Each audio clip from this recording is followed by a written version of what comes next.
Good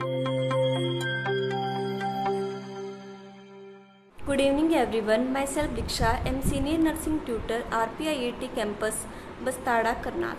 Today I have discussed my previous topic management.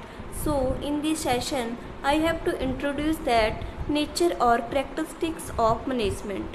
An analysis of the various definitions of management indicates the management has certain characteristics. The following are the silent characteristics of management.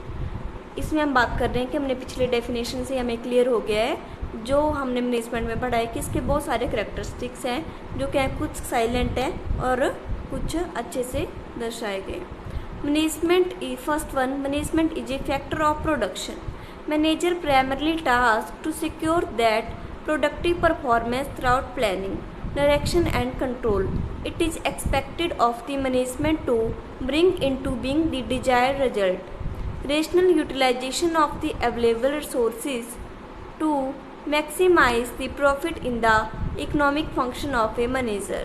Professional manager can prove his administrative talent only by economizing the resources and enhancing profit.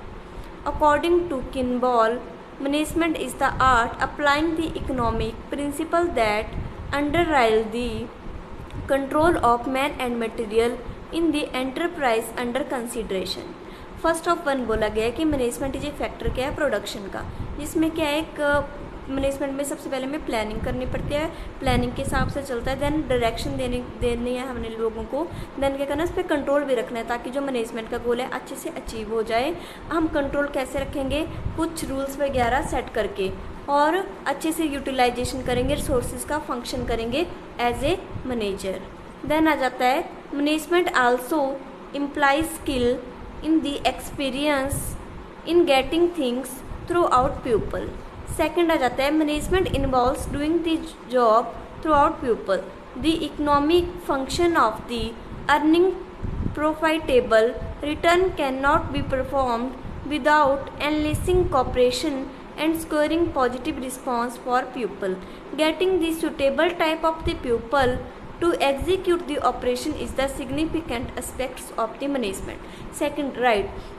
Second इसमें बोला गया जो management है वो implies करते हैं कि जो पर्सन मैनेज कर रहा है ऑर्गेनाइजेशन को उसका एक्सपीरियंस कितना है, वो कितनी ऐसे थिंग्स से गुजर चुका है जो उसमें सूटेबल पर्सन को सिलेक्ट करते हैं मैनेज करने के लिए। देन आ जाता है management is a process.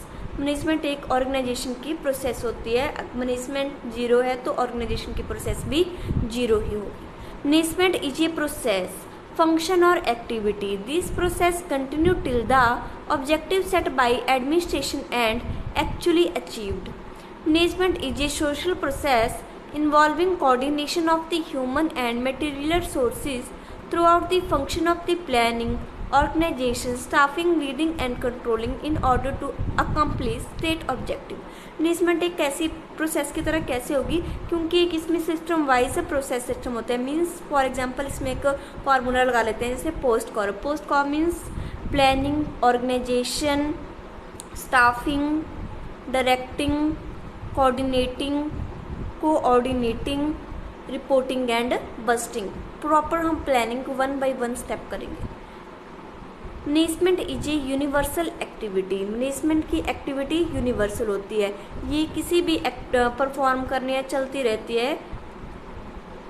Management is not applicable to business undertaking only. It is applicable to political, social, religious and education institution also. Management is necessary where group effort is required. इसने बोला management है universal activity है, ऐसे नहीं कि किसी भी कोई मैनेजमेंट चला रहा है ये तो वहीं चलेगी। कोई भी इंस्टीट्यूट है, सोशल पॉलिटिकल कोई भी ग्रुप है तो मैनेजमेंट क्या है सभी जगह चलेगी हमारी। Thank you for the watching my video. Please like and subscribe our channel. Please continue the topic, join my second session.